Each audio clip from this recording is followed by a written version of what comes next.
Vaovao hafa tanteraka tahaka ireo faritany rehetra eto Madagasikara, manana fikambanana ivondronany ihany koa ny ao amin'ny faritany Mahajanga ao, Fizamamino fiantso azo izay ivondronany avao amin'ny faritry Boeny, Melaky, Sofia ary ny ao Betsiboka. Manana lanonana goavana izay karakaraina izy ireo ary anana ny mampiavaka azy ihany koa ity lanonana ity toy ny faritra izay misy azy ireo. Faritany azo atao hoe be velarana ny faritany Mahajanga izay manana faritra miisa 4 dia ny Boeny, Melaky, Sofia ary Betsiboka. Akoatra ny Renan-dranomasina sy Antanety dia isany manana renan-kibon'tany indrindra fa ny volamena ny faritany. Fa isany ahafantarana azy ihany koa ny resaka fambolena sy ny fiompiana toy ny blakaizy, ny vary ary ny maro hafa.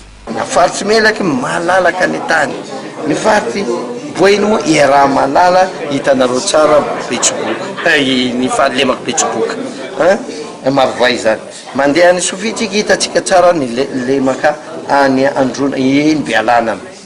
Ato amin'ny faritsy Betsiboka hitanareo tsara ny mampalaza ny volamena izay kapitaly ny volamena eto sady tsy misy zavatra tsy misy amin'ny faritany Mahajanga ny arena votokarena reo ahoana no amadiana an'ireo ho tombotsoan'ny faritany sy ho Madagasikara.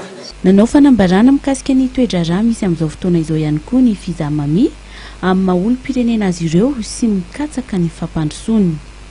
Miara-mioro zahay amin'ireo izay namono ahy tamin'ny 1 Aprily.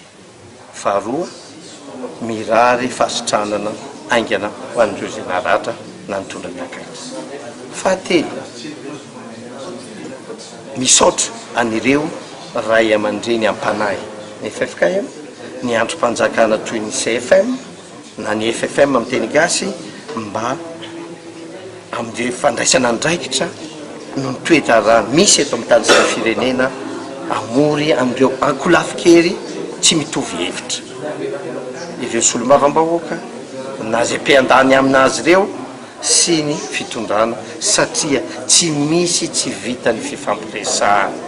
Tombotsoa ambonin'ny firenena mijerena. Tsabora goavana no etsika ho tanterahany fikambanany zanaky ny faritany Mahajanga ny Asabotsy 12 ny volana May izao eny amin'ny club nautique Ivanto entina anehoana ny firaisakiny.